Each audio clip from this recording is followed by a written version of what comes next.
नमस्कार, मैं पायल शुक्ला और आप देख रहे हैं 24 न्यूज। आइए एक नजर डालते हैं देश दुनिया की तमाम बड़ी खबरों पर। शिवसेना यूबीडी सांसद संजय राउत पर भड़के शिंदे गुट के मंत्री गुलाब राव पाटिल राउत को आड़े हाथों लेते हुए अतीत की कड़वाहट एक बार फिर किया सार्वजनिक। उन्होंने साफ शब्दों में कहा, शिवसेना में हुए ऐतिहासिक विभाजन और उनके मातोश्री से बाहर निकलने की मुख्य वजह थे खुद संजय राउत। महाराष्ट्र सरकार ने खेल नीति में किया बड़ा बदलाव। डीसीएम की अध्यक्षता में सह्याद्री गेस्ट हाउस में हुई एक उच्च स्तरीय बैठक। डिप्टी सीएम सुनेत्रा पवार ने मैदानों पर सीसीटीवी और चेंजिंग रूम अनिवार्य करने के दिए निर्देश। एनसीपी छोड़ शिवसेना में लौटते ही आनंद परांजपे को मिली बड़ी जिम्मेदारी। परांजपे को शिवसेना का राज्य संगठन प्रमुख किया गया नियुक्त। डीसीएम एकनाथ शिंदे ने सौंपी संगठन की कमान। मुंबई की बढ़ती जल मांग को पूरा करने के लिए मनपा ने उठाए बड़े कदम। गारगाई डैम डिसैलिनेशन परियोजना को नई पाइपलाइन जैसी अहम योजनाओं को गति देने की तैयारी शुरू। मुंबई वासियों को वर्तमान में प्रतिदिन 4100 मिलियन लीटर पानी की हो रही है आपूर्ति। पुणे विधान परिषद चुनाव लड़ रहे एनसीपी के विक्रम काकड़े की कुल संपत्ति का खुलासा। विक्रम काकड़े राजनीति के साथ साथ रियल एस्टेट और खेल जगत का है जाना माना चेहरा। विक्रम ने जय पवार और कई कंपनियों को दिया है करोड़ों का कर्ज। मध्य रेलवे द्वारा 6 जून को मुंबई मनमाड़ भुसावल रेलखंड पर किए जाने वाले तकनीकी कार्यों के कारण रेल यातायात में व्यापक बदलाव। पंचवटी और इंटरसिटी समेत 4 ट्रेनें रद्द, जबकि देवगिरी और कामायनी एक्सप्रेस सहित 10 ट्रेनों को किया जाएगा डाइवर्ट। महाराष्ट्र के गोंदिया में 2 नक्सलियों ने शादी करके अपनी जिंदगी का एक नया अध्याय किया शुरू। छत्तीसगढ़ के गोलू और एमपी की संगीता ने थामा एक दूसरे का हाथ। शादी समारोह को सफल बनाने में अधिकारियों ने निभाई अपनी अहम भूमिका। टीसीएस कांड के आरोपी निदा खान को लेकर एआईएमआईएम पार्षद मतीन पटेल का बड़ा खुलासा। उन्होंने इम्तियाज जलील का बचाव करते हुए कहा, निदा खान नहीं है उनके रिश्तेदार। सभी आरोपों को खारिज करते हुए कहा, जानबूझकर घसीटा जा रहा है एआईएमआईएम पार्टी के बड़े नेताओं का नाम। पुणे के विप्रो में एक पूर्व महिला कर्मचारी ने धार्मिक उत्पीड़न और धर्मांतरण के दबाव का लगाया आरोप। एफआईआर के बाद कंपनी को नोटिस जारी। नासिक की टीसीएस मामले की तर्ज पर एसआईटी की मदद से की जा सकती है मामले की जांच। पुणे जहरीली शराब कांड में बड़ा एक्शन। मुख्य आरोपी गुरुमंगल विर्क के अवैध ठिकानों पर चला पीसीएमसी का बुलडोजर। नगर निगम का दावा, ध्वस्त किया गया ढांचा पूरी तरह से था अवैध और इसके पक्ष में कोई वैध दस्तावेज नहीं किए गए थे पेश। पुणे एयरपोर्ट पर स्पाइस जेट की पुणे दुबई उड़ान में तकनीकी कारणों से 9 घंटे से अधिक की देरी। बुनियादी सुविधाएं न मिलने से नाराज यात्रियों ने एयरलाइन पर लगाए लापरवाही के आरोप। यात्रियों का है कहना, उड़ान में देरी की नहीं दी गई कोई जानकारी। पुणे के दौंड में अवैध गर्भलिंग जांच और भ्रूण हत्या के बड़े रैकेट का पर्दाफाश। 2 फर्जी डॉक्टर गिरफ्तार, फरार 2 आरोपियों की तलाश जारी। अदालत में पेश करने के बाद 5 दिन के पुलिस रिमांड में भेजे गए अन्ना साहिब गिरी और अतुल जाधव।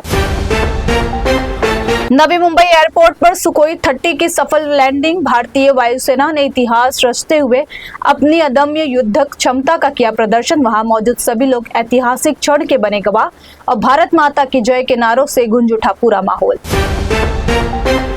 कांग्रेस जनता पार्टी के प्रदर्शन से पहले सांसद संजय राउत का बड़ा बयान। कहा, सामाजिक कार्यकर्ता अन्ना हजारे को जाना चाहिए दिल्ली और इन कॉकरोचों का करना चाहिए समर्थन। कॉकरोच जनता पार्टी 6 जून को दिल्ली के जंतर मंतर में करेगी प्रदर्शन।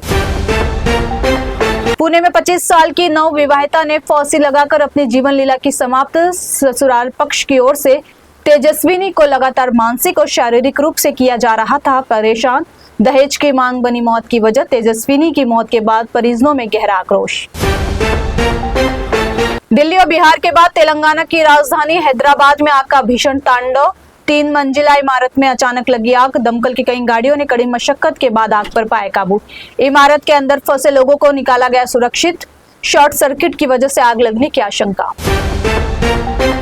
दिल्ली के मालवीय नगर होटल अग्निकांड में बड़ा खुलासा। मालिक ने एमसीडी से सिर्फ चाय के स्टॉल का तत्काल लाइसेंस लेकर अवैध रूप से बना लिया था पूरा रेस्टोरेंट और basement kitchen. Delhi police, Delhi Nagar Nigam, fire department और पर्यटन विभाग एक दूसरे पर मढ़ रहे हैं दोष। दिल्ली अग्निकांड के बाद देश भर में एक्शन तेज। जयपुर में गिराई गई 5 मंजिला बिल्डिंग। दिल्ली में अवैध होटल, गेस्ट हाउस और संपत्तियों पर कार्रवाई के आदेश। सुरक्षा मानकों, लाइसेंस और भवन निर्माण नियमों के पालन की जांच जारी। उत्तर प्रदेश के सीएम योगी आदित्यनाथ ने दिल्ली अग्निकांड की घटना को संज्ञान में लेते हुए सख्त निर्देश किए जारी। राज्य की ऊंची इमारतों, होटलों, दफ्तरों और वाणिज्यिक प्रतिष्ठानों का स्पेशल सेफ्टी इंस्पेक्शन का आदेश। फायर सेफ्टी सिस्टम को मजबूत करने पर जोर। दिल्ली के पूर्व मुख्यमंत्री अरविंद केजरीवाल ने छात्रा आकांक्षा की हत्या को लेकर सरकार पर बोला हमला। कहा, बेटी को पढ़ाने के लिए परिवार ने 3 लाख का लिया था कर्ज। नीट पेपर लीक से टूटकर बेटी ने दी जान। सरकार पर काबिज, शिक्षा माफिया का करना होगा खात्मा। कांग्रेस में राज्यसभा सीटों को लेकर नए समीकरण आए सामने। कर्नाटक से कांग्रेस अध्यक्ष मल्लिकार्जुन खड़गे, मंसूर अली खान और पवन खेड़ा को भेजा जा सकता है राज्यसभा। इन तीनों नेताओं के नाम पर चल रहा है मंथन।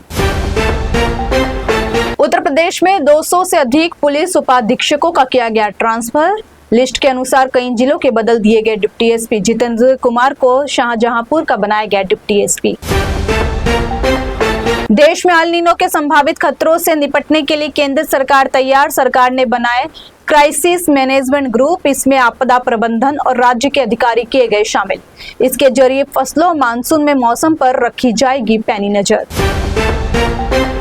मशहूर फिल्म निर्माता और केंद्रीय फिल्म प्रमाणन बोर्ड के पूर्व अध्यक्ष प्रहलाद निहलानी का 76 साल की उम्र में निधन। पिछले कुछ महीनों से लीवर सिरोसिस बीमारी से जूझ रहे थे निहलानी। उपचार के दौरान मुंबई में ली अंतिम सांस। बॉलीवुड और फिल्म जगत में शोक की लहर। ममता बनर्जी के खिलाफ नई एफआईआर दर्ज। एक वकील की शिकायत के आधार पर दर्ज किया गया केस। ममता ने बांग्लादेश में हुई उस्मान हादी की हत्या मामले में अमित शाह पर लगाया था गंभीर आरोप। फिलहाल के लिए इतना ही। देश और दुनिया की तमाम बड़ी खबरों के लिए देखते रहिए इन24 न्यूज। साथ ही इन24 न्यूज के social media platform YouTube, Instagram और फेसबुक को लाइक, सब्सक्राइब और शेयर करना ना भूलें।